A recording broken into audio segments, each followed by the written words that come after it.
job. You're great.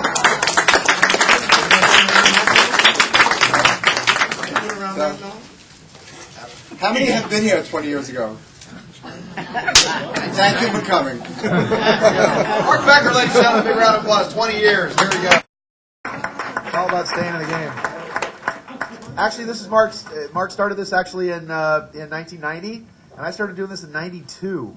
So I've been here 18 years. I've been coming here 18 years. And everybody's like, really? It's terrible. That was just terrible. Testing 1 2. Is this on? All right. Okay, a couple of things. Welcome to the Strange Universe panel. Welcome. Thank you for getting up this early in the morning. I know it's hard on a Saturday, but I know you New Yorkers are up at the crack of dawn and all that. And we got a great show for you today. A really big shoe for you. So got some of the best people, the best of the best. This is all about a free-form panel. This is also you folks can ask your questions and talk about whatever it is you want. I know how shy and retiring you New Yorkers are. I know it's very difficult to get you to talk, but wow, is this an audience or a jury? Just want to also let you know that our friends, hello, Mr. Ambassador, it's good to see you, sir. Just want to let you know that our friends at QUEST.TV, that's at QUEST.TV, that's all you need to do. Our buddies at QUEST.TV, all of these panels from the past years since Quest has been here are actually up for free. If you actually want to watch, you want to click on to www.quest.tv. No .com, nothing else, but all the panels are up for free. You're actually able to get, I think for a minimum, it's a couple of bucks or something for a download, $5.95 or whatever. I think you get a membership, or So all of this has been archived. All of the speakers that you love, all the information that you want. Our friends at Quest TV are doing all that. So we just want to give you some props and say thanks a lot for the great work you guys are doing. Once again, the panel today, I've got to wear my glasses because I'm tired here, and I'm getting old. Because I've been here 18 years. Damn whippersnappers. Discover what they don't want us to know. Okay, well, we're going to talk about that. So let me introduce a few people here, and let me launch into some questions for the fantastic panel here. Just all I can say is just the psychic heat that is coming off these people is it's amazing. It's stupendous. You could cook an egg with the heat that's coming off these people right now. I am actually only 3 feet tall, and I'm floating 2 feet off the floor right now because of the amazing psychic energy that's coming off this incredible panel. But we're talking about, I try to get people that are not only spiritual people, educated people from the realm of science, and people in the realm of the psychic and the spiritual. So we have healers, we have psychics, we have people who talk to the dead, people who talk to themselves, people that have 5 or 6 different people living in their heads, all at the same time. So we've got the best 5150 cases on the New York NYPD police book. So all right, so here we go. So just to give you a couple of things as we start off here. We've become good friends throughout the years. This gentleman allows you to experience true healing as blocked energy is released from your invisible energetic bodies. You can enjoy resonating to divine light frequencies as you sample in-depth clearings which dissolve heartache, pain, trauma, fear, anger, negative parallel lives. Instantly increase your life force energy, receive a chakra and energetic body alignment, and enhance your mind-to-heart connection. Bring a bottle of drinking water to be activated with living light energy. He is the connection and conduit for very special clearings and healings. He is an ambassador from beyond, a messenger for truth and healing on this planet, a fantastic healer, and he's got a heck of an interesting... you have your booth here with all the mirrors and everything else. Try this. It's very, very remarkable. Ladies and gentlemen, introduce Mr. Ron Armatron.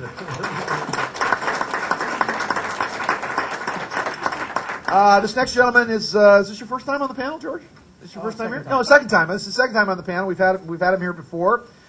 His lecture today, and just to give everybody some props here, but his lecture today. I lost it. Where'd your lecture go? Anyway, his Journey to the Other Side, 1 to 3. Journey to the Other Side. He offers something so wonderfully different than other psychics and mediums. He guides your mind and soul to communicate with loved ones and spirit guides directly. You hear, see, and feel them very clearly. Learn your path, correct any part of your life, and heal mind, body, and soul. Experience the infinite pure love energy of the universe. Come share in the excitement, have fun, learn how you can bring your vibrational energy much higher, and live the perfect life now. You're from here also, too, aren't you? Yes. A native New Yorker as well. And believe me, you got to give this guy some props because being a psychic in New York is really a hard row to hoe, is all I can say. Because, you know, you open yourself up here and you're like, wow, I'm free to the universe. Where's my wallet? Wait a minute. Oh, what? So, George Casaza, ladies and gentlemen, George Casaza.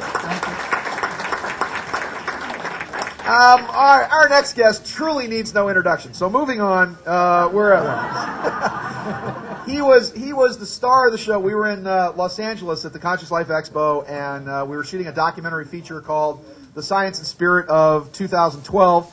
And he was the star of the show. It was fantastic. We had him in there. We did about a 45-minute interview with him, so he'll be featured in the upcoming DVD being put out by Asgard Media, "Science and Spirit of 2012." He is the Ayatollah of spiritual rock and rolla. He is the Lord God, Bufu King, the psychic lords and gods. All I can say, he is the earthquaking, cake bacon, air conditioned and shaken, booty making. He is the spiritual godfather of spiritual rock and roll, ladies and gentlemen. He is the one, the only, the stupendous, the spectacular, the superfluous, the elevated, the elongated, ladies and gentlemen, Mr. Reverend James Capers. I'm exhausted. Yeah, me too. All right, now you can tell that John, that our next guest, not only is he psychic, but he's got eyes in the top of his head. That's how psychic he is because he wears his glasses. So this gentleman is literally a starred radio stage screen. He's a handsome man, a snappy dresser. He's going to be on Dancing with the Stars actually this season. It's Dancing with the Stars, I think it was either that or American Idol, IDLE. He really is. He's taken the realm of speaking to the other side of spiritualism, if you will. To a whole other level. He's been responsible for really pressing the envelope and getting out there to people all around the world. It helps that he's charming, that he is well educated, that he is good looking. Give me that $20 you owe me. That he is, that he's been a great ambassador for everything that has to do with life not ending here. Let's put it that way. That we continue, that we are immortal, that we continue on. He's a heck of a guy and a very good friend. Ladies and gentlemen, Mr. John Oliver. And last but certainly not least, I know all you women in the audience go, look at that skinny woman. I can't believe her. Look at how skinny she got. This lady, once again, she comes from, she hails from Florida. She's one of the few good things to ever come out of Florida, I might add. I'm not a big fan of Florida, actually. I said, you're the good thing to come out of Florida, and he's not from Florida. So I might add that not only is this woman a premier psychic, and I hate the word psychic, but intuitive counselor, let's put it that way, but you could actually say, as I am contested as being the 7th smartest man in the world, this lady here was actually voted America's top psychic on a show, a competition of psychics. Now, can you imagine what a psychic competition would look like? It's mostly people staring at each other going like that. It's sort of like two spiritual masters walking down the highway and they get in a fist fight over who has transcended his ego more. Yeah, it didn't work at the monastery either. But what I would like to say is this is a person. She's doing readings here. She's doing private readings for the whole time while she's here. You do have a lecture today, also as well. Michelle has a lecture at 1 o'clock, and she has a lecture at 2 o'clock. So, ladies and gentlemen, the world's greatest psychic by design and request, Michelle White Dove, right here. Okay. Am I supposed to read this for you, Dr. James? I don't know. Dr. James Capers, and is Hope Angel here? Where's Hope Angel? Oh, Hope is Hope Angel, you didn't bring your puppy? Hope Angel's being watched. He's being watched. He's being okay. wrapped. All right. Doctor practitioners, those who master many gifts such as healings, the gift of manifestation, telepathy, discerning of spirits, seeing past, present, future, gifts of prophecy, and many more.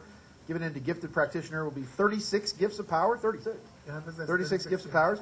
These gifts of power consist of 9 powers of supernatural gifts of the Holy Spirit, 24 angelic gifts given by the 24 elders in heaven who cast their crowns down before the throne, and additional 3 near-death experience gifts of power, which can only be given through the process of giving up the ghost and coming back into the physical body. There you go. So this is Dr. James Capers, and actually the real star here is Hope Angel, who could not be with us today because she's on Good Morning America, actually, today. So, there you go. Okay, this is discover what they don't want us to know. There's all these people that always talk about who they are. Maybe I'll get some opinions from people on the panel as to who they are. I don't know. They is us who have lost their way. Maybe that's the best way to look at it. I had a gentleman last night in my lecture who was. I get these people who I think his girlfriend actually brought him here, and he'd never heard anything like this before. He was like a Wall Street broker guy. Had this the suit and the tie on. Looked a little bit like Morrissey, if I can use a 1980s reference. He had kind of the coiffed hair and the whole thing. Wearing a suit, and he sat in the front row of the lecture like this the whole time, just like. In complete shock, with his girlfriend hitting him every other second, going, "See, I told you. See, I told you. See, I told you. See, 9/11, I told you. See, the quake in Haiti was fake. See, I told you. See." And the guy's just like, I don't believe this. What am I supposed? How do you people live your lives knowing what you know? How do you do that? I think I'm going to blow my brains out right now, knowing what I know. And he asked the question, who is they? Who are they? Where did they come from? My answer to that is briefly that.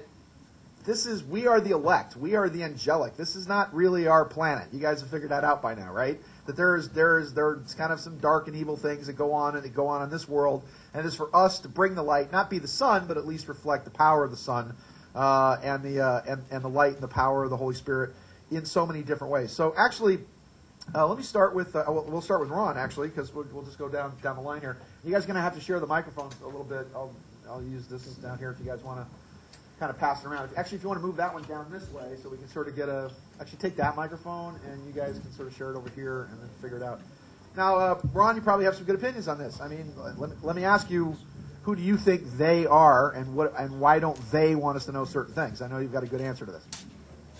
Okay, so they are the energies that are living in darkness. Yes. Okay, the darkness energies are in time. And the time energy exist in time here in this planet. Time, yeah, our time-based reality. Right. And the time-based reality is controlled by your natal chart. Okay, and the aliens control that energy. So who we are is spirit. You mean your horoscope? I'm sorry, your just horoscope, to clarify. yeah, Your natal your horoscope. Your natal horoscope. When you take your first breath, that photo of the universe that you take with you throughout your life, right? Yes, Okay, and so that's a pre-planned setup for you to live your life here. And so you have the starting time and you have your ending time. And that's all controlled by something outside of yourself that is not love energy. Remember, love energy is in your heart with your spirit, and that energy is out of time. And so all the channelings that we get from people, every information that we do receive, okay, is normally mind-based energy, which is controlled by the aliens that are controlling you, and they're also being controlled themselves. If you go to your heart center, which I'll do this little exercise in a minute here, when you go to your heart center, you can never have a negative thought because spirit does not work in judgment. So you can't have a positive thought or a negative thought because you're in discernment. And so I'm going to do this exercise. It'll drop you into your heart center. Okay. I'll go from 10 to 1. Just sit back and relax. Don't meditate. You must be in your body. When you're out of your body, who's guarding your sacred body temple? Nothing. Then entities come into you. And that's a whole other ball game, okay? That's shapeshifters, entities, aliens, etc. So here we go. Dropping down, you can take your awakening thoughts here, go into your heart center. 10, 9, 8, 7, 6, 5, 4, 3, 2, and 1. 10, 9, 8, 7, 6, 5, 4, 3, 2, and 1. 10, 9, 8, 7, 6, 5, 4, 3, 2, and 1. And 10, 9, 8, 7, 6, 5, 4, 3, 2, and 1. Just take like a minute of time now, connect with your spirit, and you're out of time. Those external forces are not controlling you because your spirit will not allow that. So just stay there for a minute. Okay. George, and actually you have a unique perspective on this, so on this side and the other side, here's kind of an interesting question for you. I mean, if everything's just, you have a little more rope, I think, if you just pull that, there we go. In this side and on the other side, who are they? Everybody always talks about the positive and negative influences, I guess. So, well, the they that we were just talking about were negative they. Okay. On the other side, of course, where we truly belong, right, is all positive. There are no negatives. But I just wanted to address with the natal chart how it's a picture of how it influences us, but we do not have to accept anything in that chart. We do not have to accept anything in that chart. If you notice something negative in a chart, you aware of it and you get rid of it. You don't have to live your life by that chart at all. Well, we have said the fault is not in our stars but in ourselves. Yes. Correct. We have the power to create our reality, and what I love teaching people is to create their perfect reality in positive, with light and love. And I love teaching people how to do that, to heal themselves, heal others, and we're all capable of doing that. Do you have any opinions on the negative forces in the world? Spiritual or physical, political, otherwise? Yeah, I just don't like them. That's a New York answer. I don't like them. But they don't have to affect. And today, in the workshop that I'm doing today, besides bringing everyone to that higher vibration of energy, which is at 12 o'clock, 12 to. Well, that's 12, the lecture at 12 to 1. The workshops at 1 to 3. Okay. While I'm deepening everyone into hypnosis, I'm getting rid of. We're all going to do it together. Getting rid of negative energy, negative thoughts, negative emotions, negative feelings, and then we're going to build up with positive reinforcements, success, you name it.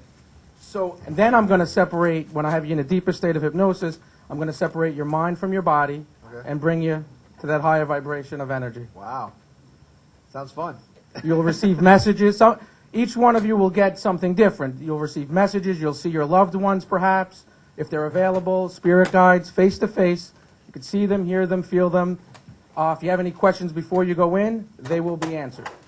Do you ever come across anybody that might be, you hear a lot about possession and all that? Do you ever come across anybody that's like possessed Not by with negative what spirits? I do, but when client comes to see me, not that they're possessed by demons, but sometimes there are discarnate souls that haven't gone to the other side yet, right, and they don't want to go because they're afraid. How do you deal with them? I do a depossession. Okay, which is give me a process. Explain.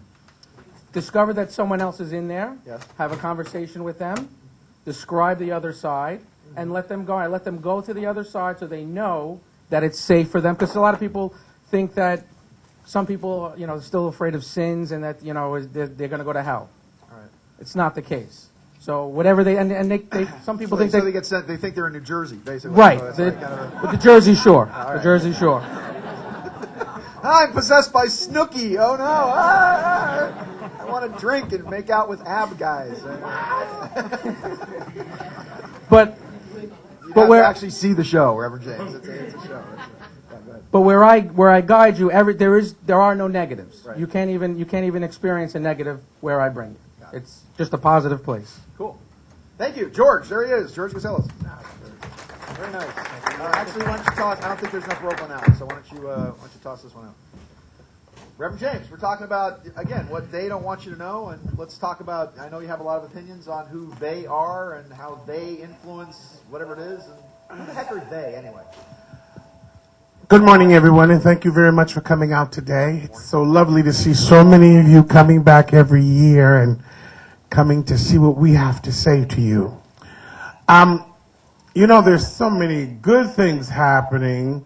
I hate to elaborate on the negative things, but we do still in our day and time have people who have an overwhelming amount of jealousy and hate and deceit towards other people for no reason whatsoever. I want you to know you don't have to do anything bad to someone in order for them to hate you. How sad. It's very sad. It's very sad when you begin to shine and show your light of love generosity, courtesy, healing, love. And people say, that one's shining too bright. That's why they invented the internet. And, you know, and I want you to know, all of you light workers out there who are doing such a marvelous and wonderful job, you don't really have to be doing anything negative for someone who is very evil to come up against you. So you wake up and smell the coffee and the roses too. Where there is good, there is evil. And where there is evil, they will try to attack the good. So as we are in New York City, I'll never forget it. It was like it was just yesterday. I had stepped outside the hotel, and as I was standing there, there was a man who was dressed like a crow. And he was walking past me going, "Ark! Ark!" And I said, that's something you don't see every day.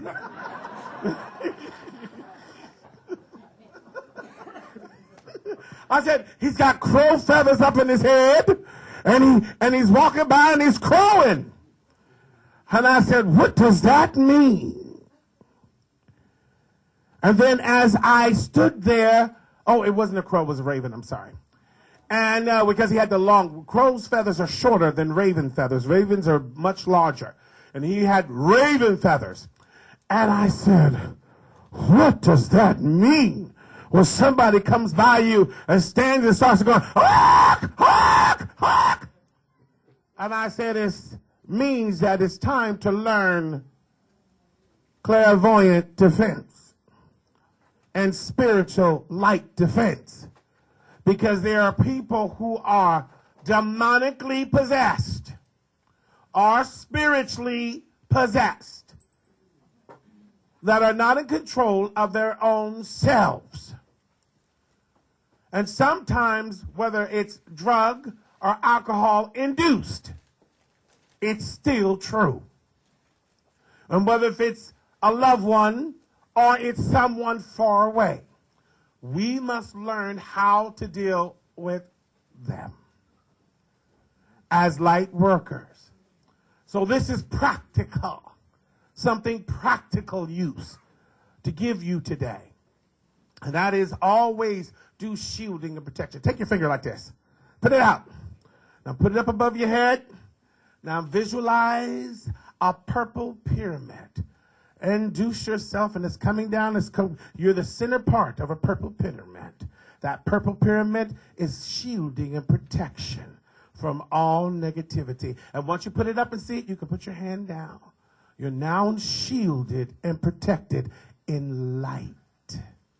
That's one of the things. I do it every time I go on that subway. I know them aliens are down there. You ain't fooling me. I know you see, you're laughing, but there are aliens down in the subway. They're real aliens. And one of the things that I want to talk about real quick, and I'm going to pass the microphone, is the aliens in the oceans. Now they are coming above the surface. The aliens down in the ocean, and they have lived among us for years and centuries. They have been upon the planet. The ship, the Roosevelt, did a lot of research and is now releasing a lot of that information about the aliens who are living underneath the waters. And these aliens are very, very, very enlightened beings. They are not, we would consider below intelligence level. They're high intelligent level beings. And recently, I have made contact with one. I'm going to pass the microphone now. Reverend James Capers, ladies and gentlemen, there he is. And people say, what happened to all those evil people out there? Well, they all work for the government, trust me. First of all, I'd be very careful about wearing a purple pyramid on the New York subway. Okay? Second of all, the aliens in the subway, there are aliens in the subway, especially the rats. Have you seen the alien rats in the subway? Okay, the question, Sean, was who are they? Okay. Who are they, I think, is Visa and MasterCard. Okay? Yeah. No, I'm serious. I think it's Visa and MasterCard. They, to me, are whoever it is that would like to take control. The only reason they, whoever they are, can take control is because we ourselves lack self-control. Okay? And we get lulled in very, very easily to mass media advertising. It's very, very easy to put things on Visa or not American Express. I don't know if American Express is they, because you have to pay them off. No, it's they too, because all the banks are they. They. You have they. You're carrying them in your pockets right now, probably. Okay, the point that here is that any vibration of fear will always attempt to control. But the control that we need is self-control. And if you have your own self-control, then whoever they are, whether it's an alien, a monster on the other side, the Sasquatch. Did any of you see, by the way, my show Haunting Evidence? Anyone watch Haunting Evidence? You've seen Haunting Evidence. You know my friend on Haunting Evidence, Carla Barron? Yeah. Don't you want to see when she starts doing her thing and, you know, getting very upset that we wanted to do this for her on the show. We wanted to have her we wanted to have her be you know, she's doing her reading.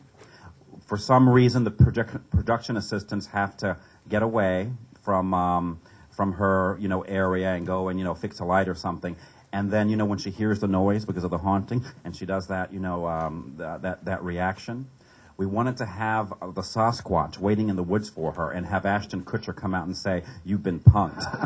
Okay? So they are anyone who wishes to exhibit control over you. And I do believe that, on a serious note, the they in our society, if you follow the money, and if you follow the money to who it is that's really putting the presidents in office, and who it is that is electing, you know, I have to do that in quotes, electing our officials.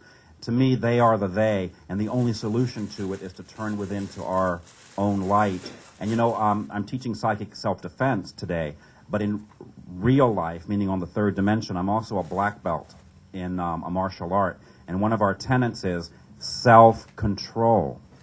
So all of us have to come back to our own self-control, and then they are not going to be a problem for us. For other people, maybe, but not for us. Sean is right. We are the ones that have the responsibility of carrying the light all over New York City with heart meditations, hypnosis, and purple pyramids. John Oliver, ladies and gentlemen, a voice of wisdom. This is a full house, huh, Sean? So good morning, everybody. Good morning. I'm Michelle Whiteside. And Sean's question was, who are they? They are the government, which is in bed with religion. Okay? So you have the government and religion, which is a happy, you know, marriage, so they think. And then we have the people, right? Now, the government, as you can clearly see, isn't too concerned about some of the people, or we wouldn't have certain things going on, war and all these things. But what John, he said something that made a lot of sense to me. If you have a computer, telephones, credit cards, anything, that's the way Big Brother, meaning they, the government, is watching you. Even on my site, I can follow it and see who's watching it. So they don't like to say who they, maybe some of you get this, the men in black. I'm sure you've heard that, you know? And they are also the people, meaning you, humanity, that choose that way of darkness out of fear or whatever it may be. And as light workers, it's our responsibility to do the best that we can for those that will allow us to help you. And many of us work in different ways and can help in different ways. And that's a short, just a short, what do you help me out, Sean? Synopsis. Thank you. Conclusion. Pineapple. Pineapple. That's funny.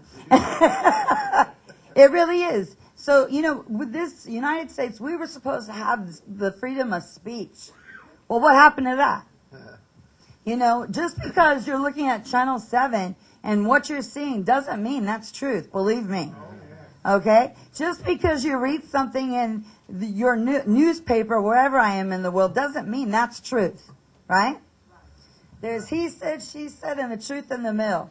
So a lot of people say, well, I saw it on the news, or I read this book, or, I heard it on the radio. Well, I work through all sources of media, but to use that as a tool to reach the masses in the way of spiritually enlightening people that want to be enlightened and wake you guys up so we can change the outcome of this future. Get it? Amen. All right. Amen. Thank you, and God bless you. And Sean, what time am I? Oh, your talk is 1 o'clock. You have 1 o'clock and 2 p.m. on Sunday. 1 o'clock today, and I like to give messages. And God bless you all, and again, thank you for coming. Michelle Whitedove, there she is. And again, my opinion is, you notice as you look around, there's a lot less humans. You guys understand what I'm talking about? There's a lot less humans. There's more people that are getting that 1,000-mile that 1,000-yard stare. There's more people that are sort of sinking into, depression and hopelessness and whatever else. And again, I think also there's a lot more angels in a lot of different ways. I think there's a lot more of the elect. I mean, I was taught from, the time I was a little kid. I mean, first we were Catholics, and I went to Catholic schools where you get beaten up by big Irish nuns. And then we were Lutherans, where you get beaten up by big German nuns. And then we were Southern Baptists, and Southern Baptists basically, the whole concept of Southern Baptism is that if they hold you underwater long enough, you'll believe just about anything. So, so what I was taught through this entire thing is that we are beloved in so many ways, but we are also watched. We are the center of an angelic conflict. It is our decisions on a daily basis to do good or to do evil. It is our immortal souls that are at stake, because we were created to be higher than the angels, to be higher than the archangels, to be Lord God creators of our own universes at some point in time in the future. And that we are at the center of an angelic conflict. And you can put it in terms of Christ or Michael and Lucifer or Satan. You can put it in terms of the positive and the negative. You can put it in terms of, Shiva and Prakti. I mean, there's every culture has that aspect where we are the center point of a grand and amazing and eternal passion play. And that this passion play that we're looking at is that each day, everything that we do is all judged by beings beyond our understanding, who are constantly fighting a war through us for who is going to possess this planet for good or for evil. And the angelic conflict eventually, I mean, in every religious book you read, the good guys win in the end because they have to. But I also noticed that that evil wins unless good is very, very careful in a lot of different ways. So, questions? Once again, I know you guys are just burning up with questions, or should we just keep talking here? Yes, ma'am. Don't be shy. It's okay, please. And I'll repeat your question for the TV and for the microphone, so I'm not being obnoxious. Just repeating your question. Yes, sir. Yes, ma'am. On the recent healthcare bill, and if there's any potential evil. Oh my goodness. Okay, well that's a can of worms right there. All right, I'm sure everybody wants to pop off on this, but it's the question is on the current health care bill. Is there any evil behind it? Well, first off, you know it's evil because the government passed it. That's the first thing. The second thing is that and once again on the left, they're telling you that this is the greatest thing ever, and that we're all going to be brought vegan chocolate by leprechauns riding unicorns, and that Frodo will give us the ring of power. And on the right, they've already drawn a little mustache on Obama, and he's going to come kick in your house and rape your dog. So it's like, come on, this is what I'm saying. On the right, and on the left, the jackbooted thugs are going to put you in camps, and that's going to be healthcare and all that. So, what is it in the middle? My opinion is that this is basically it's going to allow the pharmaceutical companies and the insurance companies to basically take over 1/6 of the American economy. So opinions, you guys. I mean, this is not kind of a well, sure it is. What if they don't want you to know? Well, actually, it's in the. If you look inside of your bulletin for the expo, you'll see Sunday that I explicitly say that I was going to be addressing that in my lecture on Sunday. So there is a great deal of inside information I do have, and since I am going to be lecturing on it on Sunday, I cannot really elaborate on the panel because I want people to come to the lecture on Sunday. But I will tell you the following information. I did have contact with Senator Barbara Boxer. Yes, for California. And I had contact with someone who is an attaché on the Obama staff, but who's not a high-level profile person, but is like what we call a peon, a small running person. But the information still is the same that I have to share for on Sunday. And those of you who are really concerned need to make sure you're there for that lecture, because that's the end part of the lecture. I'm going to be spending about 20 to 30 minutes on it. Let me just make a brief comment on that. In my opinion, the entire thing, whenever you force anybody to do anything, and whenever you're talking about government doing something, you're basically, it's healthcare at the end of a gun is what it basically is. And the only people that are going to be hired right away, and this is a fact, it's been all over the news, is 16,000 brand new IRS agents, because the Internal Revenue Service is going to be now responsible for finding out whether or not you're paying your healthcare premiums or not. And they'll be able to fine you if you don't do it at the same time. And what I see this entire bill being is a beachhead in a fascist socialistic structure that in essence is going to be used as a tool for universal identification cards, radio frequency identification chips. I mean, everything they're talking about as far as having a national ID card, this is opening the way for a national ID card, a socialistic system.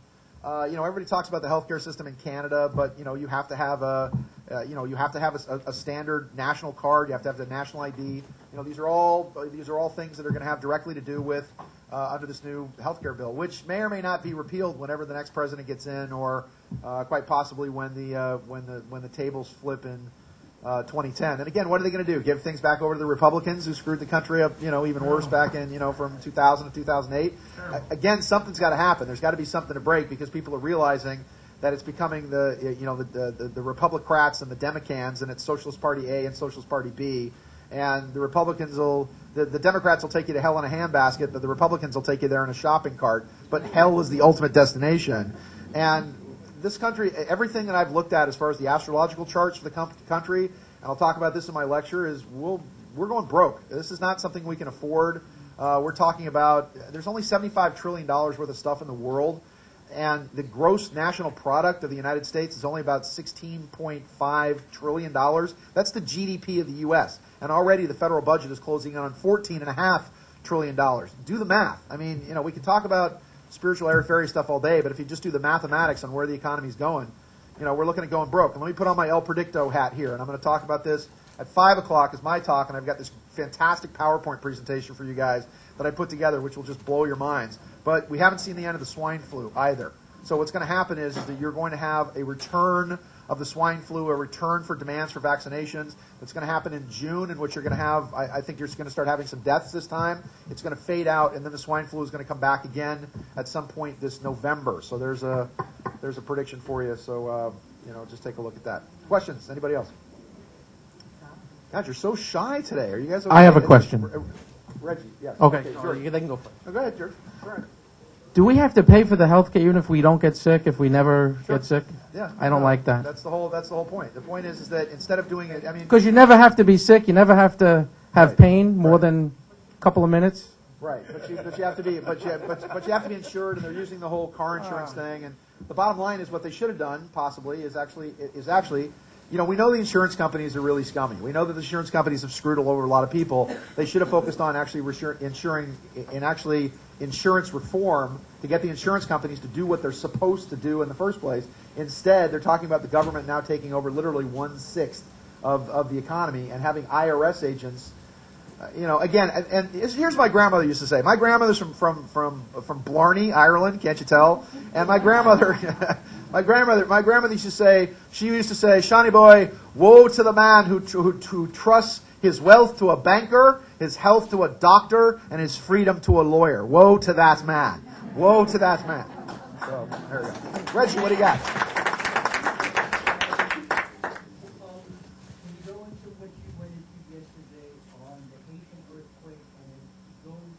if you guys have any opinions on that. I'm not going to go into the whole thing. I've already stated this. You'll find a bunch of stuff on the net on it. It's my opinion that the Haitian earthquake was artificially induced by a series of oil companies who said, hey, what are all these black people doing on our oil? And it's because of what's going on with Venezuela. Haiti, if Venezuela is a champagne glass of oil, Haiti is a swimming pool. There is more oil under Haiti right now. And what are we going to do? We're about ready to make Haiti a U.S. protectorate. I mean, and why did they hold back the Red Cross and all of the charitable organizations to wait for the U.S. military to respond? You know, when the people were basically just, you know, completely prostrated and on their knees, we sent the military in. So the fact that you had a 7.1 earthquake that not only did not create a tsunami, but wasn't even felt in the Dominican Republic, which is on the other side of the island, that's the first thing you should start thinking about. But they used a series of sonics, and it just so happened that where the quake happened, the fault line that happened on, that the oil companies had been doing deep recess drilling in that particular place. And we've been at war with Haiti covertly for about 7 years or so over everything from embassies and oil profits and whatever else. How easy is it now just to basically wipe out, you know, however many thousands of people over there and say, oh, the poor Haitians, and now we're basically going to make Haiti a U.S. protectorate? Did we do the same thing for the people in Sumatra? Did we do the same thing for the people in Chile? No, but there's no oil there. So Haiti has all the oil we could ever want, and theoretically, if we develop the Haitian oil, we can basically cut our ties with Hugo Chavez in Venezuela. It's a game. It's risk. You have to understand that the United States is an empire. We are Rome. But we don't want to. We want to pretend we're always the good guy. It's the dual nature. We always have to be the good guy. We always have to go, oh, we're helping the Haitians. We're sending charity to them. We're going to rebuild their nation. Because the oil profits are going to pay for it all. So, and they've developed earthquake technology with something called Project Shockwave, which was the U.S. Navy and the United States Geological Survey in the early 90s. And the first major test of Project Shockwave was the North earthquake in Southern California. If you don't think they can use sonics and extra low frequency waves to induce earthquakes, the challenge is not even explaining to people what's probable. The challenge is explaining to you what's possible. Because if you actually know what's possible, it opens up an entire expanding level of what's going on. So, 1 year ago, I was in Santiago, Chile, doing an expertise for my television show. I have a television show in California, and it was on angels coming down to the water, troubling the water for people who were being baptized and receiving these miraculous healings. So as I was down in Chile doing this expertise on the Roman Catholic Church, in the middle of my presentation, I stopped and I said, a prophecy comes forth. And I said, which was filmed 1 year prior, there's going to be a massive earthquake in Chile. And the reason why these waters are being blessed is for the sick to get away. And as I went on talking about the earthquake in Chile, my producers were turning around saying, that's not in the script. Where's it gone with this?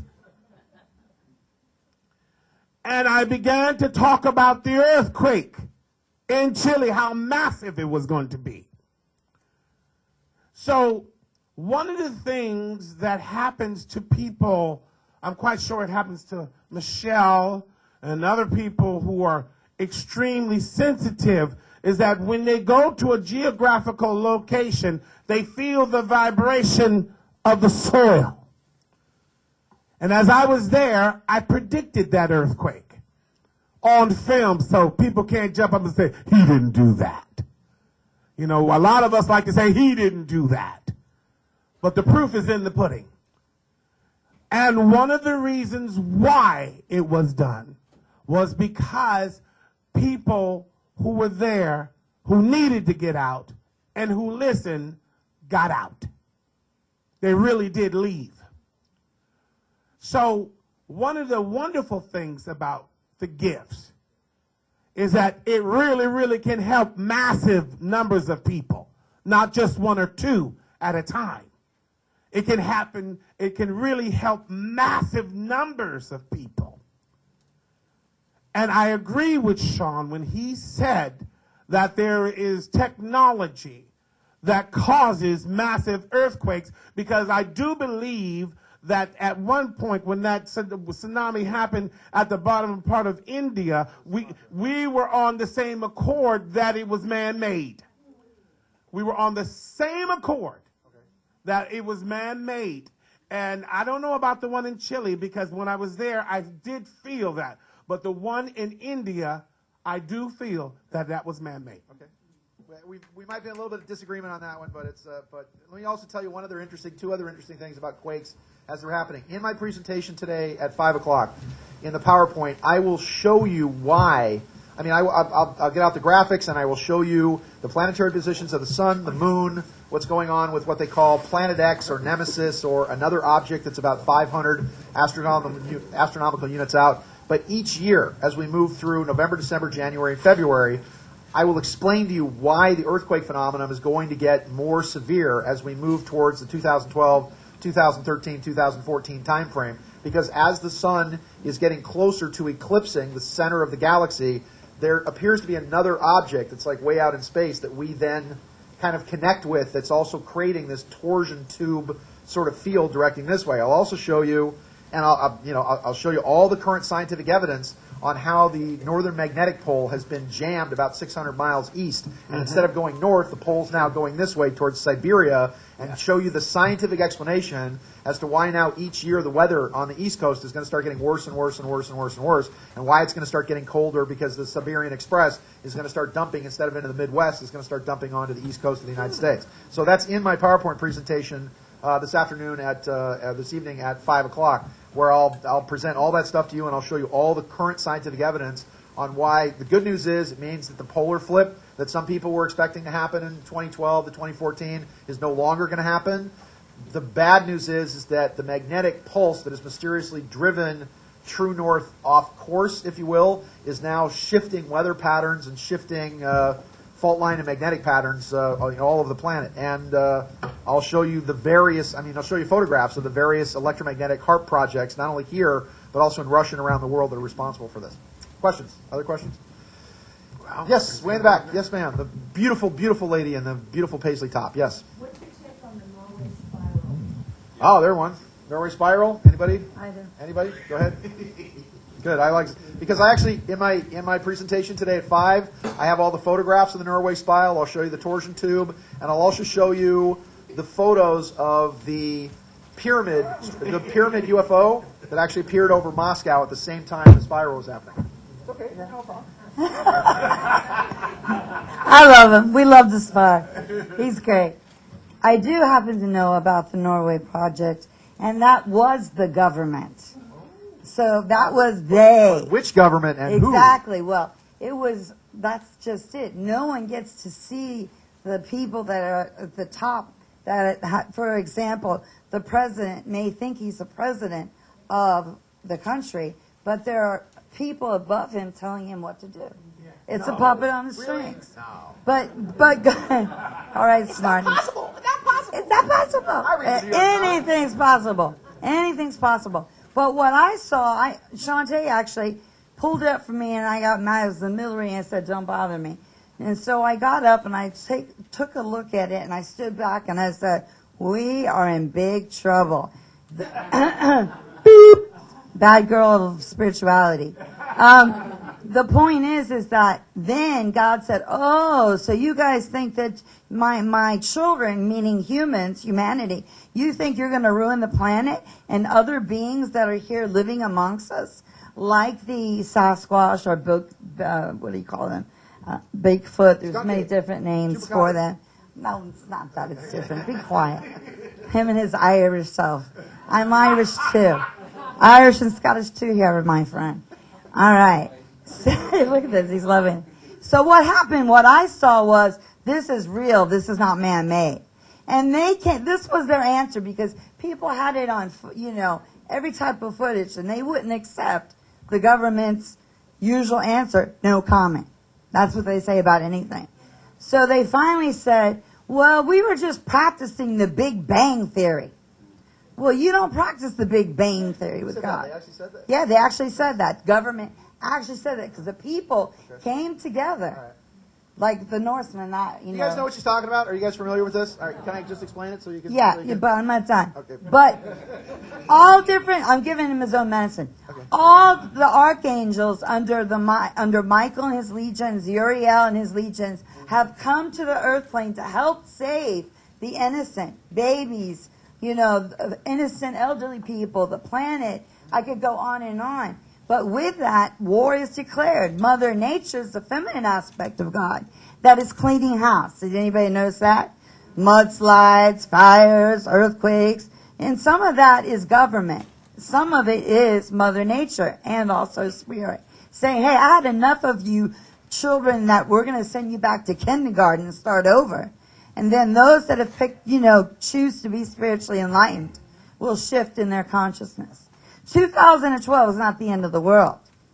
It's got to get worse before it gets better. So I suggest you start praying. Now I'll shut up and you can talk, Sean. Michelle White Dove, there you go. To explain the question, and yes, she's right about the different seasons. In Los Angeles, we have 5 seasons. We have flood season, fire season, earthquake season, riot season, and pilot season. That's it. Those are our five. What she's talking about is on December 6th, which was the day before Barack Obama was to accept the Nobel Peace Prize in Norway. Even Obama's going, "What did I win? What are you talking about?" The day before he was to accept the Peace Prize in Norway, there was a bizarre event in the sky that literally had what looked like a spiral blue torsion field that went this direction with literally it looked like a hologram in the sky. You can look it up on the net with this bizarre circle that appeared in the sky, a halo, if you will, with a corona around the outside of it with sort of a blue spiral heading towards it. The Russians claimed originally that this was some kind of misfired missile test, that it was a mistaken missile test. Them talking about it being some kind of Big Bang Theory or something at the CERN Institute is that's the first time actually hearing about it. That's the first time actually hearing about it. The mic is just really bad. It's just it's not right. However, at the same time, on December 6th, right, the day before he was to receive the Peace Prize, this same phenomenon appeared over China at the same time, and it was misreported as occurring sometime around December 18th, but it was on the same day. There was a huge gray pyramid-structured UFO that actually parked itself over downtown Moscow for the better part of 2 days. So it's very interesting that here Obama is getting honored for the Nobel Peace Prize, and yet at the same time you have 2 manifestations of very, very high technological societies and civilizations. Some people said it was kind of that the toroid tube above Norway was the Rockefellers kind of slapping Obama in the face, saying, hey, or you ain't so hot, look at our technology. And on the other side, the symbol of the Rothschild family, which is the pyramid of the all-seeing eye, appears over Russia, because Russia is kind of a Rockefeller concern. So there are people who say that this is high-level technology that's extraterrestrial, that it's political, that it's somehow scientific, sort of 2 families, banking families, kind of warring against each other, sort of showing off. So there's a lot of different theories about this. I will show you photos of it in my lecture at 5 o'clock. I will show you photos of the pyramid, photos of the tube, and at the same time, my theories about how it's changing weather patterns and earthquake patterns and whatever else. So, yes. More questions. We don't have, actually this panel is only from 10 to 11 today. So it's not our usual 90 minutes. Is that correct? Are my monitors, is it till 11:30 or 11, kids? You want to just double check to see, because it says in the program from 10 to 11. Are we till 11:30? Okay, yes, sir. Just about the earthquakes, Tesla had an earthquake machine in 1900. Yes, we talked about that last night, right? And he took his stuff out of the basement. Right. But my question is, What he said for the camera is that Nikola Tesla had an earthquake machine. It was here in New York, right? On Houston Street. and he took his equipment out of the basement of his building when he died. He actually, Nikola Tesla supposedly, or the guy they claimed was Nikola Tesla, actually lived on the 33rd floor of this building for many, many years. So go ahead. But my question is about the RFIDs and all that parents pushing us towards this fact. What would you do? What are we supposed to do when they come and they insist we take them off of the beast? Oh, good question. What do they do when they come and insist we take the mark of the beast? What do they do when They say you have to have the universal ID card, you have to have the RFID chip, you have to have the numbers on the back of your hand, your forehead, that no man shall be able to buy or sell without the mark of the beast. Any comments? But they also chip. Hold on. They also chip, whether you guys know this or not, your animals, and you can have your animals chipped, right? Right. Okay. When the babies are being born, they're not telling you that they're chipped. Some of them. So we're like, you might as well put a low jack on yourself, really, or just put a red dot. So if you think you can hide, think again. I had somebody pull up on the web that showed my office spot on where you could see literally the front door. So let me pop all your bubbles and your delusions, and tell you that this is true. Big Brother is watching us. Call it what you want. His question is, what do we do when they show up and say you have to do this?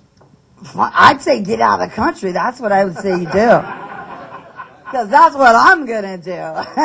And, people say, where are you moving, Michelle? Well, I'm still looking for that place. But, again, I move around everywhere. And I agree with this. Whoever it was, I think it was you. And, I love you. That we are not, that doesn't mean this path applies to all of you.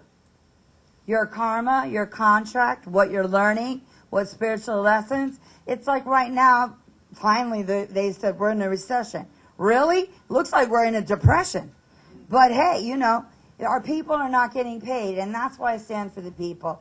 But so what I want to say is you have the power within yourself, that Christ consciousness. You have the power of free will.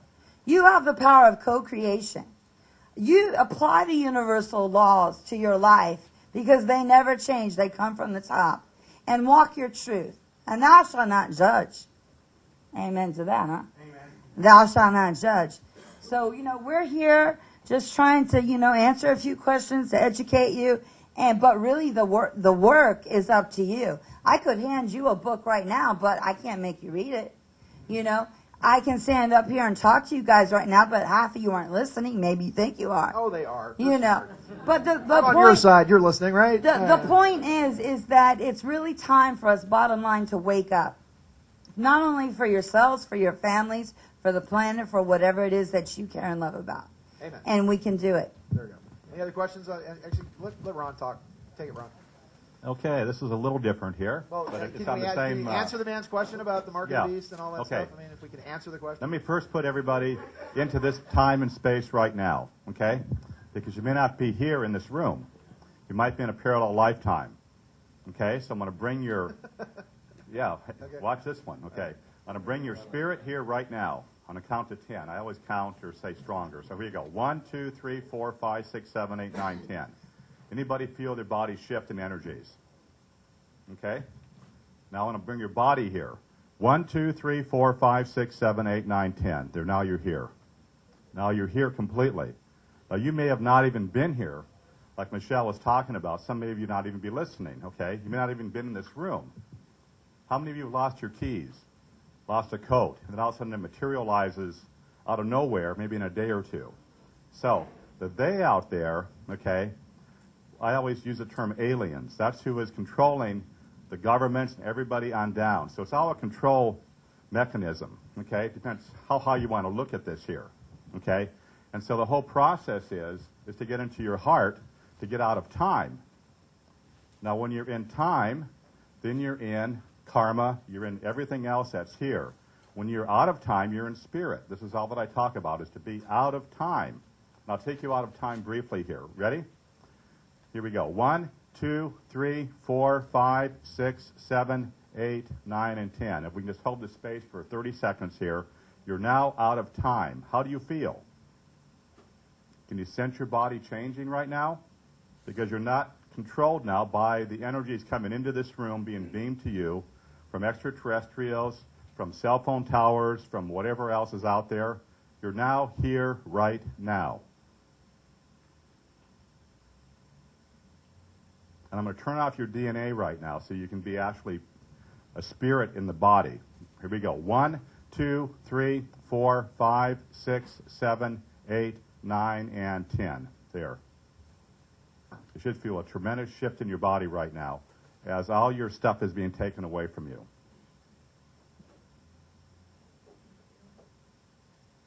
You no longer resonate to the energy of your ancestors. Because who you are is every thought of all of your ancestors right now in this present moment.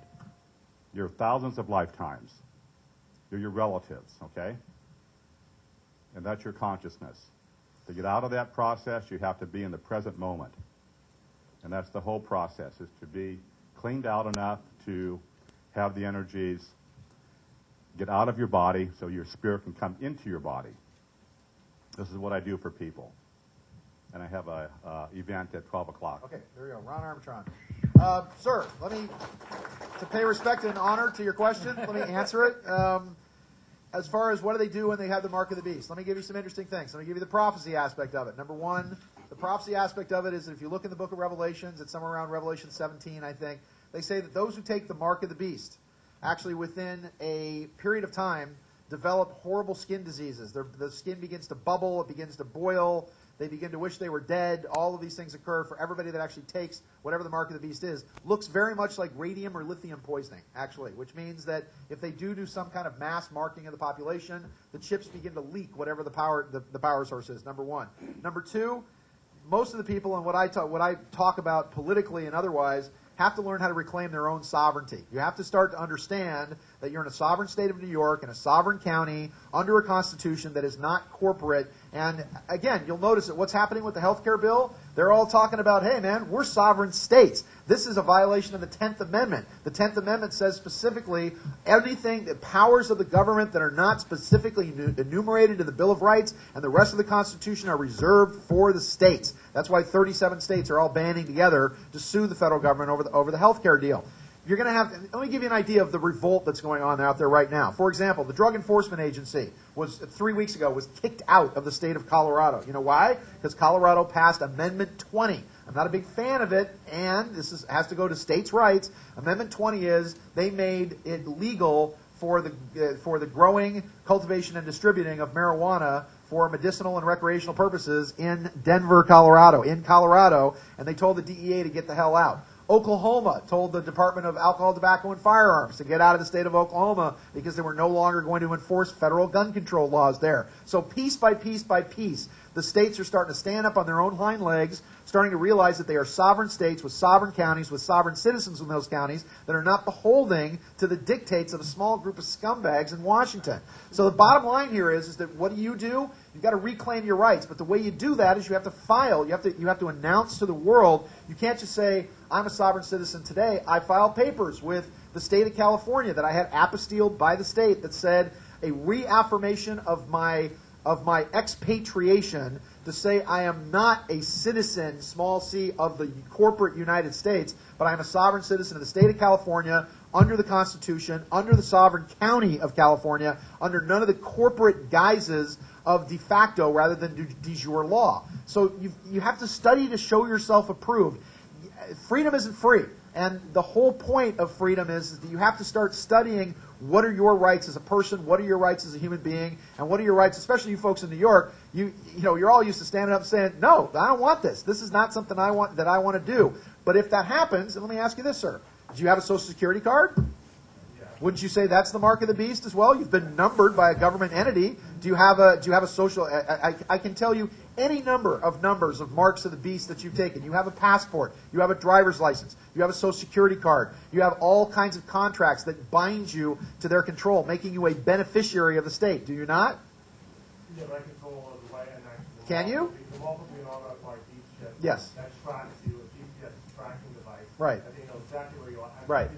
Developed by a company in Florida, because nothing good comes out of Florida except Michelle White Dove, and that's right. I can still use fast. Right. Yes, you can. Which I only use my credit card once a week. And what would happen? Let me give you the theoretical aspect of this. The theoretical aspect of this. Let's say they do kick in your door and say, "We're going to chip you and your whole family, whether you like it or not." Let's say you do say no.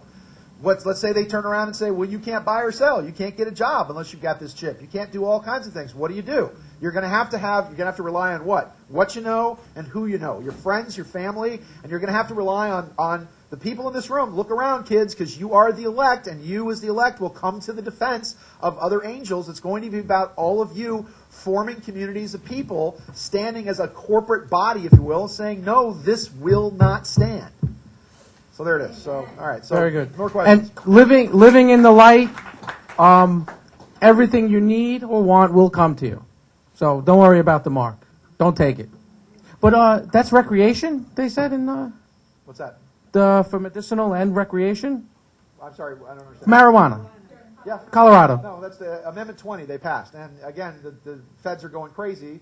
Why? Because most of the federal government, they make so much money on alcohol and tobacco. As a matter of fact, I don't know if you know this or not, but the Bureau of Alcohol, Tobacco, and Firearms actually collects 20% more in taxes each year than the Internal Revenue Service. Did you know that?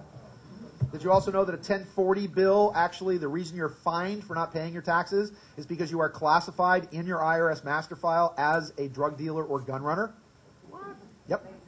You are classified in your Internal Revenue Service master file under Code 6730 as a drug dealer and gun runner. And the 1040 is a cattle tax because you're all cattle. So that's a whole other thing. And I just got my master file from the IRS, so I know what I'm talking about. I'm not nuts. I got my master file from these guys. I decoded the codes, and all the stuff that they do as far as punishments and fines is all done under alcohol, tobacco, and firearms from the prohibition of the 1920s. All this stuff. And it's chattel bills. If you want to get anybody from the IRS in trouble, the people that really run the IRS, it's not the Treasury, it's the Department of Agriculture. It's the Department of Agriculture. You know why? Because it's all farm bills. You know why? Well, let me do one thing. Will you indulge me for just a moment? Let me do one thing. This here, I will read this briefly. So I want you to indulge me for a minute to let you know how much trouble you're in. This is Edward, and please, I asked the panel for just a second for their indulgence. There was a man by the name of Colonel Edward Mandel House, and he had this to say. He was the personal advisor to Woodrow Wilson. He was responsible for 4 people becoming governor of Texas. He was a huge player in the turn of the century and the person who was the architect of the income tax, the Internal Revenue Service, and the Federal Reserve Act. And this is exactly what you're talking about, sir. And just allow me to read this very quickly. Very soon, every American will be required to register their biological property. I want you to remember that. Biological property, because that is a socialist code word for slavery. Required to register their biological property in a national system designed to keep track of the people that will operate under the ancient system of pledging. By such methodology, we can compel people to submit to our agenda, which will affect our security as a chargeback for our fiat paper currency. Every American will be forced to register or suffer not being able to work and earn a living. They will be our chattel, and we will hold the security interest over them forever, by operation of the law merchant under the scheme of secured transactions. Americans, by unknowingly or unwittingly delivering the bills of lading to us, will be rendered bankrupt and insolvent forever, to remain economic slaves through taxation secured by their pledges. They will be stripped of their rights, given a commercial value designed to make us a profit, and they will be none the wiser for it, for not one man in a million could figure out our plans, and if by accident 1 or 2 would figure it out, we have in our arsenal plausible deniability. After all, this is the only logical way to fund government, by floating liens and debt to the registrants in the form of benefits and privileges. This will inevitably reap to us huge profits beyond our wildest expectations and leave every American a contributor to this fraud, which we will call social insurance. Without realizing it, every American will insure us for any loss we may incur, and in this manner, every American will unknowingly be our servant, however begrudgingly. The people will become helpless and without any hope for their redemption, and we will employ the high office of the President of the United States of our dummy corporation to foment this plot against America. Colonel Edward Mandel House, 1912. Sound like today? This is how deep this goes. This is how far back this goes. You can take this back to Abraham Lincoln and the sublimation of the Republic up to 1913, the Federal Reserve System. You can take this back to the Titanic when they killed off the Astors and all the American industrialists who were opposing central banks in the United States. That's your answer. This is where it goes. This is the battle we're fighting. The bottom line is when they put Obama in power, he was going to build you a prison cell with a pillow and a blanket. It was going to have health care. It was going to have nice stuff. And the thing that they were terrified of was that the herd would stampede, that they would overstep their bounds, that the herd would stampede, and we would be faced with revolution in this country. And if you look at the astrology of what's coming up, which I'll talk about today, we got a bankrupt system, we got revolution coming, and all of the astrological, everything's in alignment for another American Revolution, for a breakup, and for all of us to stand up for our freedoms. So there we go. So, okay, we got... All right, so, you had a question, sir. Gentlemen, yes, sir. Raise his hand right here. Yes, sir. Yes, sir. Yes, sir. There's a lot of websites with psychic maps of the flooding in America. Ah, okay, psychic maps. The Lori Toy I Am America map, the Gordon Scallion, what America would look like in 02 and 05. And... By that to survive. Yes. But the NEWLIFE Expo seems to be saying more there's going to be a positive change. The NEWLIFE Expo says there'll be a positive change. Anybody want to comment on the I Am America maps, the Edgar Casey maps, the... Okay, first of all, if you keep looking around, you're going to even find more maps, okay? Because we probably all have our own. But what I think is more important is that if we are really spiritual beings, we understand that our home is not in the physical plane. It's a very temporary thing. So it's more important to develop other skills that will help you to deal with whatever. You can't possibly prepare for everything. Can you be prepared for nuclear war, earthquakes, floods, every possible disaster imagined, and things that you could not even think of yet that might visit your house tomorrow? I think that spiritually we're all exactly where we are to be at the right time. So I can't be too concerned about the maps. Now, however, if Sean Morton tells me we're going to have a 9 in New York tomorrow, I'm going back to California or to Virginia. Okay, I'm going to take those precautions. But to be overly worried and overly concerned and just get wind yourself up with so much fear over all of these maps and possibilities, what is the worst thing that can happen to you? You can die, and you've done it thousands of times. Okay. I'd like to comment on that. You know, I am hoping that I truly am gifted because I hope that where I bought my property, I'm going to survive. But I did receive a message to buy property in Deming, New Mexico. And I said to myself, I don't want to move out in the desert, in the wilderness. What's out there for me? I'm a city boy. So when I was going over these maps, because there's so many. Well, I was going to say the cowboy hat would kind of mess up. Oh, too, you know? God, help me right now, and I plead the blood. I said to myself, what in the world do I want to go out to Deming, New Mexico for? And when I went there and I purchased the property, I received a message. This is safe ground. So, of course, I bought 10 acres. I wanted to make sure I had a lot of land. So if you decided you wanted to come, there'd be a little space for you there. There you go. But I've seen the maps, and I agree with John when he said you can't worry about everything.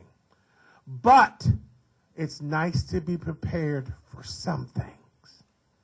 You can't be prepared for everything, but you can prepare for some things. For example, after I predicted the earthquake down in Santiago, Chile, where I filmed it at, I said to myself, what about if there's an earthquake in California? And I looked around in my house, and I saw I wasn't prepared.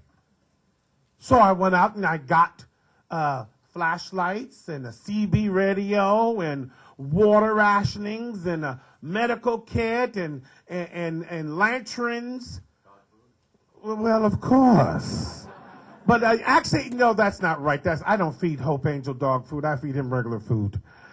I'm sorry. Any of you who don't like that, I make it myself, chicken and rice. So, but I made sure that I got the things that I needed to get to be prepared for an earthquake. Because the worst thing in the world is to have an earthquake and not to be prepared. Amen. There you go. And I know I'm popping off on this panel quite a bit. It's just some of this falls in my realm of expertise. Just to let you know, the Gordon Michael Scallion map originally, the Lori Toy I Am America map, in my opinion, were based off the original Edgar Cayce maps from the late 1930s and 40s, where Cayce said that the New Madrid Fault would split America up the middle, the Mississippi River would be 100 miles wide, that Colorado would be a seacoast, et cetera, et cetera. I used to think all that stuff in the early 1990s, and I started working with a group of people predicting earthquakes, actually in California. We were all over the news. We were featured on Channel 9. We called ourselves the Doom Patrol because we actually had, this fantastic record with predicting quakes.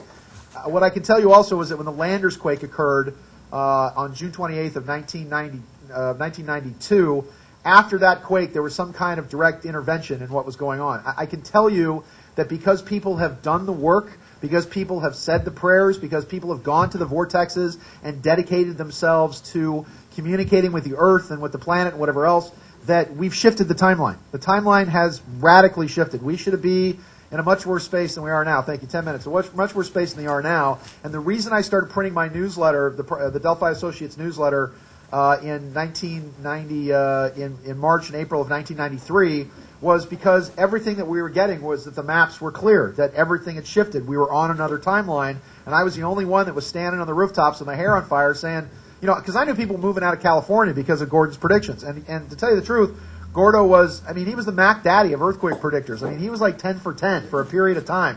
And after 1992, after the Landers quake, you'll notice that Mr. Scallion has kind of faded into the shadows because he hasn't been right about anything since then, because he's stuck in his Edgar Cayce kind of timeline, and that timeline is gone. That timeline has completely shifted into something different and something new.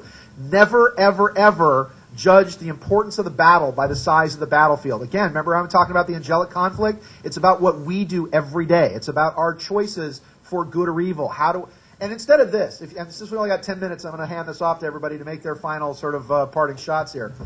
When I think of, and to answer this fine gentleman's question too, when you talk about money, and you talk about Federal Reserve notes, which are promissory notes, which are debt notes, if you think at night, gee, how can I have more debt notes? How can I have more Federal Reserve notes? How can I wallow in sin? Because sin is actually the definition of the word debt. And if you think to yourself, tomorrow I'm going to wake up, how can I be of service to the rest of the world? How can I create love? How can I share with people? How can I bring light to everybody? How do I create service and joy and sharing in love in the world? And how do I translate that into a form of energy that keeps me going, that provides me with the abundance and prosperity that is my right? Have you ever thought about that? Instead of thinking in terms of just making the units in the Federal Reserve notes, going out and being a benefit to as many people in the world as possible as you can, once you change that mindset, abundance and prosperity just begins to flow in. And, believe me, I have to learn that more than anybody.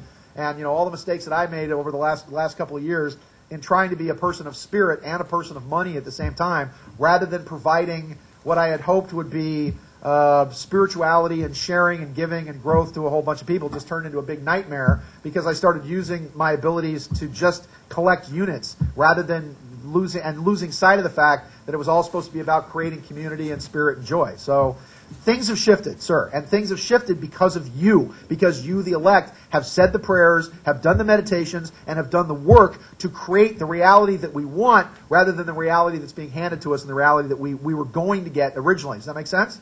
This is why prophecy also, and all these fine people on the panel, this is why prophecy has become so difficult now. You know why? Because we are now all co-creators with the Creator. And because we are now co-creating everything, it means that the prophecies that have been laid out before have now shifted, because as we move into the space of being more empowered with the spirit and soul of the Holy Spirit and of God, we begin to create our reality together. Have you noticed?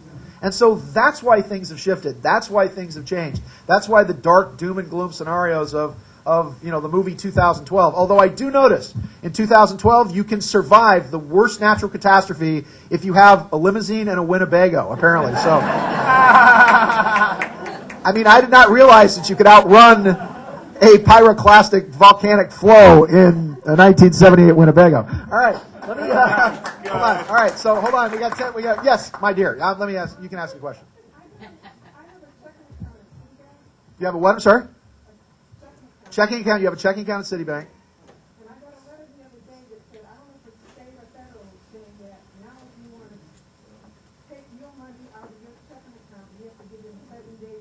What? You have to give 7 days notice to take money out of a checking account? Citibank said, we won't do it. That's your money, when you want it. I mean, what if Wow, Citibank's actually standing up to people? Yeah. but they're saying, you can't take your money out of your That you can't take your money out, you're repeating it for the camera, that you can't take your money out of your account without 7 days notice? 7 days notice. Right. Like, you got to leave town or something, or Right. you're starving, or a lot of people are without jobs, they need what little money they have. Yes. I couldn't believe it. Wow. Well, look, things are going to get bad again, and we're talking about, thank you so much, Kath. Thank you so much. Things are going to get really weird because the FDIC, the Federal Deposit Insurance Company, is broke. And what they're doing is that they're closing or withdrawing FDIC insurance from about 10 banks a week, sometimes about 30 banks a week or so. They will no longer insure non-interest-bearing accounts, for example. By the way, if you're going to open a checking account because the interest is so terrible, I would suggest a couple of things. Number one, that you open a non-interest-bearing account because they do not come under the same federal regulations as interest-bearing accounts. An interest-bearing account makes you an employee of the bank, and interest is liable for taxation. There's also another way to open accounts as well by using what's called a W-8 BEN, a W-8 BEN, that if you simply walk in and say, it's basically accounts for foreign nationals. And if you're not by the way, none of you are technically citizens, small c, of the United States. Was anybody here born in Washington, D.C.? Anybody here born in Puerto Rico? American Samoa? Guam? Virgin Islands? Okay? Therefore, you're not U.S. citizens. You're actually sovereign citizens of the state of New York, and by proxy, you're a citizen of the small u United States capital. And by the way, there's a difference when you get passports. If you don't want to submit a Social Security number, you get a passport as an American national, not as a U.S. citizen. Because there's a huge difference between being a 14th Amendment U.S. citizen, because the 14th Amendment was a slave contract. The 14th Amendment was them saying, whoa, slavery is terrible, but show us how we can do it to everybody. The 14th Amendment, by the way, was a direct reaction to the Dred Scott decision. And the Dred Scott decision, the 14th Amendment specifically said, this is for, and I'm just quoting what the amendment says, that the 14th Amendment was for the enfranchisement of the Negro race, is what it actually said in the amendment, as a direct result of the Dred Scott decision, where Dred Scott was actually still viewed as property, even though he was a slave that escaped into a free state, and was ruled as a slave and as property by the Supreme Court. What the 14th Amendment did was create a second class of U.S. small c citizen that were not sovereign citizens of the states, but were in fact slaves to the federal government. So this is why you have to study. This is why you have to do this. So let me do this. If you can just take a minute, give me a parting shot. Give me what do people right now most need to know? If you can wrap it up in like a minute to 90 seconds or so, Ron, if you want to take this. Right now, at this point in time, on March, 27th, I think, of 2010, what do these fine people, the angelic elect, the finest people that I have ever met in my life, what's the most important thing they need to know right now? Okay, just stay in your heart. Don't allow the mind control to affect you. That's the main thing.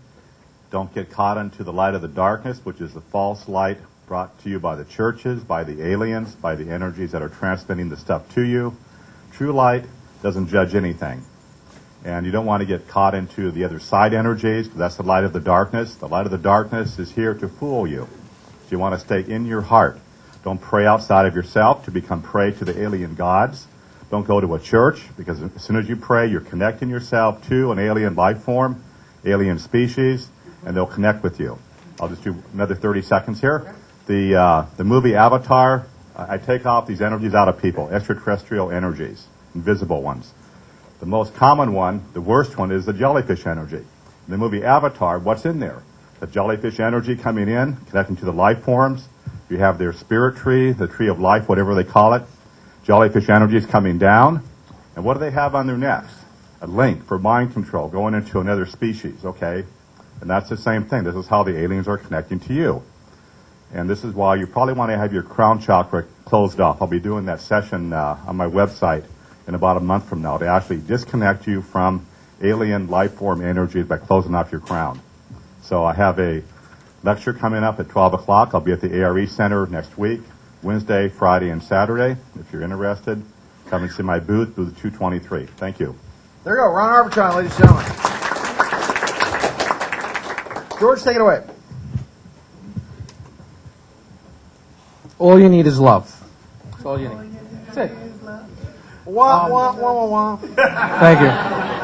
And not just the physical love, which I do enjoy, but the spiritual love, the pure love. which I teach people, like he said earlier, helping others.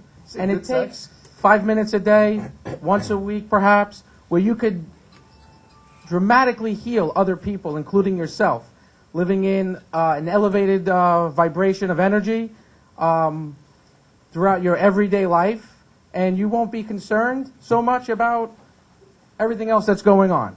You'll be prepared. Things that you need will come to you when you're in that state. And you have a happiness and an energy, a light that is with you at all times. And I enjoy sharing that with people. I enjoy teaching that to people. It's an amazing experience. It's an amazing feeling that you have throughout your everyday. So from this moment on, you never have to suffer ever again. If you get a little bit of pain or a lot of pain, recognize it, thank it. We'll send it on its way, and you'll never have to suffer. So come see me. I'm at booth 433. 433, and Grand Ballroom. his lectures at 12 o'clock. George Casaza, ladies and gentlemen. Workshop 1 to 3. Thank you. Take it, Reverend James. What do people most need to know, my brother? I put a spell on you, and now you're mine. I put a spell on you, and it was strong. That was for you, Ron. Most of all, what we need to know is what we don't know. And I'm here this week to award spiritual gifts. So you don't have to come to my church because you're here. And I'm going to be awarding spiritual gifts and activating people's psychic energies. And those of you who have powers, I'm here to restore them or empower them. I'm not here to take, I'm here to give you. No, I'm not closing your crown chakra, I'm opening it up. I want to open it up so I can give inside you and pour inside your temple love, peace, and joy, and strength and power. I'm here to allow you to have more and share a part of me with you. I'll be speaking at. You're at. I think you just got lectures, and then you're doing readings. I'm sorry. Oh, I think I'm doing a workshop today. Lectures at 1 p.m. Lectures at 1 p.m. today in the Wall Street room. Okay. 1 p.m. today, and I think you're doing. Oh, I'm sorry, and you have a workshop today at 3 o'clock. 3 o'clock workshop is going to be off the hook. Many readings, and those who are going to be getting spiritual gifts will be receiving red ribbons that you've received a gift. And I am choosing 6 apprentices this year out of New York City. Could that person be you? Oh, she shook when I said that. God bless you. Reverend James Capers, ladies and gentlemen. The handsome, the charming, the erudite, the dashing John Oliver. Here it is. Dashing. Thank you. We've heard a lot today. And the reason we come to gather together like this at expos is so that temporarily the elect can reach out to get some good information. What we need to do is take what we know, because all of us here in this room know a lot more than we realize that we do, because we're so busy looking for the next thing or the next technique or the next crown opening or the next crown closing or the next, whatever. Go within before you go without. Amen. John Oliver. And John, let me plug your talk. Why don't you talk again? I'm sorry, I've got you at 4 o'clock today. 4 o'clock today, John Oliver, ladies and gentlemen. And the lovely, the amazing, the exceptionally skinny Michelle Whitedove. Get it, Shelly. Well, what I would tell you, and what you said, what really is important to know is not love, but unconditional love. That means that if you got any quirks, or maybe you're eccentric, or maybe whatever it is, you gotta love the whole package. Because that's what you're getting into, whether it's a marriage, or a friendship, or a partnership. All that matters at any time, in any space, multidimensional beings that we are, is unconditional love. And that means love yourself first, unconditionally. Forgive yourself first so you can forgive others. Set yourself free. Take your power back. Religion, government is not your friend. Okay? God is your best friend. So start talking right up there to the head, you know? And relate to nature. Look around. Avoid negative people, places, and things. Make your life easier, right? There's enough drama and trauma. Turn off the TV, channel 7, going, woo, we're having a hurricane. That's a number 5. Well, goody, gumdrops. Wow, that makes me happy. And I turn it off. Now, am I prepared? Am I prepared for a hurricane? Absolutely. Good. Because when you live in Florida, that happens. But that doesn't mean that it happens to everybody. Yes. All right? So just remember, all we take with us when we leave this shell of what you think a body is your deeds. Good, bad, indifferent. All right? So you're taking not your stuff, not your little purse, your jewelry, or whatever. You're taking your deeds, and that is what we call, this is the school of hard knocks. God bless you, and thank you so much. This goes to John. Now, hold on. Don't leave, because I have some important things to impart to you. So let me just tell you, here's what you need most to know. And I want you, could you guys say a prayer with me, just real quick? I want you guys to put your hands together. I want you to close your eyes. And I want you to take this with you throughout the day. I know you guys are jumping up, but you need to hear this, okay? You ready? O cosmic birther of all radiance and vibration, soften the ground of our being and carve out a space within us where your presence can abide. Fill us with your creativity so that we may be empowered to bear the fruit of your mission. Let each of our actions bear fruit in accordance with your desire. Endow us with the wisdom to produce and share what each being needs to grow and flourish. Untie the tangled threads of destiny that bind us as we release others from the entanglement of past mistakes. Do not let us be seduced by that which would divert us from our true purpose, but illuminate the opportunities at the present moment, for you are the ground and the fruitful vision, the birth power and fulfillment, as all is gathered and made whole once again. And all God's children say, Amen. Amen. That is the Lord's Prayer directly from Aramaic. And I leave you with that, with a great blessing. Thank you all. You are the elect. Be angels every day. Thank you so much.